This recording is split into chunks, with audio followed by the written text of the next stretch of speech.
वीर सावरकर स्वतंत्रता संग्राम का वो वीर जिसके एक ग्रंथ ने ब्रिटिश शासन को हिलाकर रख दिया था।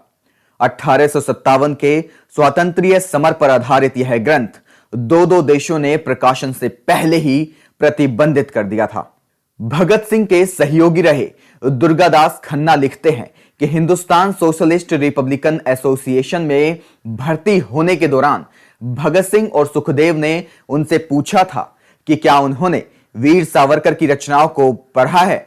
यही नहीं, भगत सिंह ने तो सावरकर द्वारा लिखित इस ग्रंथ के दूसरे संस्करण को प्रकाशित भी करवाया था। दशकों बाद नेताजी सुभाष चंद्र बोस और रास बिहारी बोस ने इसका जापानी संस्करण प्रकाशित किया। वीर सावरकर पहले ऐसे क्रांतिकारी थे जिन्होंने विदेशी वस्त्रों की होली जलाई। पुणे का फर्ग्यूसन कॉलेज उनके राष्ट्रभक्ति से ओतप्रोत ओजस्वी भाषणों का गवाह है। जब जून 1906 में वो लंदन के लिए रवाना हुए, तब उन्हें विदाई देने के लिए स्वयं बाल गंगाधर तिलक गए थे। लंदन प्रस्थान से पूर्व उन्होंने एक गुप्त सभा में कहा था, मैं शत्रु के घर जाकर भारतीयों की शक्ति का प्रदर्शन करूंगा, और आगे चलकर वैसा ही हुआ। वीर सावरकर पहले ऐसे भारतीय विद्यार्थी बने जिन्होंने इंग्लैंड के राजा के प्रति वफादारी की शपथ लेने से मना कर दिया, जिसके कारण उन्हें वकालत करने से रोक दिया गया। लंदन के इंडिया हाउस में महान क्रांतिकारी श्यामजी कृष्ण वर्मा के साथ रहते हुए उन्होंने 10 मई 1906 को प्रथम भारतीय स्वतंत्रता संग्राम की स्वर्ण जयंती मनाई। इंडिया हाउस में उस समय भाई परमानंद, लाला हरदयाल, ज्ञानचंद्र वर्मा व मदन लाल धींगरा जैसे क्रांतिकारी भी थे। उनकी गतिविधियां देखकर ब्रिटिश पुलिस ने उन्हें 13 मार्च 1910 को गिरफ्तार कर लिया और पानी के जहाज से भारत लाया जाने लगा। लेकिन सावरकर जी इतनी जल्दी हार मानने वालों में से नहीं थे। 10 जुलाई 1910 को जब जहाज मोरसेलस बंदरगाह पर खड़ा था, तो वो शौच के बहाने समुद्र में कूद गए और तैरकर तट पर पहुंच गए। लेकिन तत्कालीन सरकार ने उन्हें फ्रांसीसी सरकार से ले लिया और तब वे ऐसे प्रथम राजनीतिक बंदी बने जिनको विदेशी भूमि पर बंदी बनाने के कारण मामला हेग के अंतर्राष्ट्रीय न्यायालय में चला गया, जहां उन्हें अंग्रेज शासन के विरुद्ध षड्यंत्र रचने तथा शस्त्र भेजने के अपराध में आजीवन कारावास की सजा सुनाई गई। सावरकर को अंग्रेज न्यायाधीश ने एक अन्य मामले में 30 जनवरी को पुनः आजीवन कारावास की सजा सुनाई। तब सावरकर दुनिया के अकेले स्वातंत्र्य योद्धा थे जिन्हें दो बार आजीवन कारावास की सजा मिली। 1911 में उन्हें काला पानी भेज दिया गया। जेल में उनके ऊपर घोर अत्याचार हुए।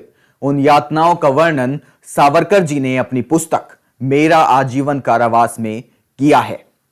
कुछ समय बाद उन्हें अंडमान भेज दिया गया और वो दुनिया के पहले ऐसे कवि बने जिन्होंने अंडमान की जेल की दीवारों पर कील और कोयले से कविताएं लिखी और फिर उन्हें याद किया।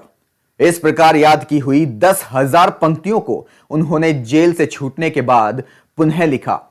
आप कल्पना कर सकते हैं कि कितने महान कवि रहे होंगे।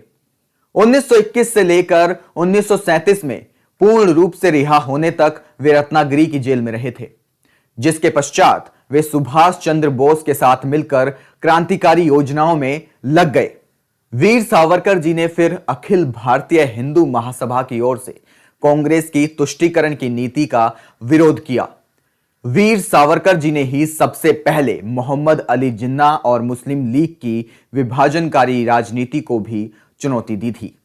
नेताजी सुभाष चंद्र बोस ने तो आजाद हिंद रेडियो पर 25 जून 1944 को एक प्रसारण में कहा था कि जब राजनीतिक गोरखधंधे और दूरदर्शिता की कमी के कारण गुमराह हो रही कांग्रेस पार्टी के लगभग सभी नेता भारतीय सेना में शामिल सैनिकों को भाड़े के सैनिक के रूप में कुप्रचारित कर रहे हैं, मुझे यह जानकर खुशी हो रही है कि वीर सावरकर निडर होकर भारत के युवाओं को सशस्त्र बलों में भर्ती होने के लिए प्रेरित कर रहे हैं। ब्रिटिश सेना में शामिल ये युवक ही हमारी आईएनए के लिए प्रशिक्षित जवानों को प्राप्त करने का स्रोत है। श्री रास बिहारी बोस ने सावरकर जी को एक जापानी पत्रिका दाई अजियाशुगी के मार्च 1939 के अंक में a rising leader of new India कहा था। वीर सावरकर पहले क्रांतिकारी थे जिन्होंने राष्ट्र के सर्वांगीण विकास का चिंतन किया तथा बंदी जीवन समाप्त होते ही अस्पृश्यता आदि कुरीतियों के विरुद्ध आंदोलन शुरू किया। भारत की स्वतंत्रता के लिए किए गए संघर्षों में वीर सावरकर का नाम बेहद महत्वपूर्ण रहा है। 1947 में उन्हें स्वतंत्रता के बाद गांधी जी की हत्या के मुकदमे में झूठा फंसाया गया, लेकिन वे निर्दोष सिद्ध हुए। उन्होंने ही राष्ट्रीय ध्वज तिरंगे के बीच में धर्म चक्र लगाने का सुझाव सर्वप्रथम दिया था, जिसे राष्ट्रपति डॉक्टर राजेंद्र प्रसाद ने माना। महान देशभक्त और क्रांतिकारी सावरकर ने अपना संपूर्ण जीवन देश के लिए समर्पित कर दिया। 26 फरवरी 1966 को उन्होंने अपनी देह का त्याग किया और सावरकर जी के निधन के बाद इंदिरा गांधी ने कहा था कि सावरकर का नाम साहस और देशभक्ति का पर्यायवाची है। तत्कालीन सरकार ने उनके सम्मान में एक डाक टिकट भी जारी किया था। इसके अलावा श्रीमती इंदिरा गांधी ने उनकी स्मारक निधि के लिए 11,000 रुपए का दान दिया और सावरकर जी के कृतित्व पर एक डॉक्यूमेंट्री फिल्म बनाने की अनुमति भी प्रदान की थी। अच्छा होगा कि वो लोग जो सावरकर के प्रति दुर्व्यवहार वाला नजरिया रखते हैं, इतिहास को सही से पढ़ें और उनके व्यक्तित्व से प्रेरणा लें। धन्यवाद।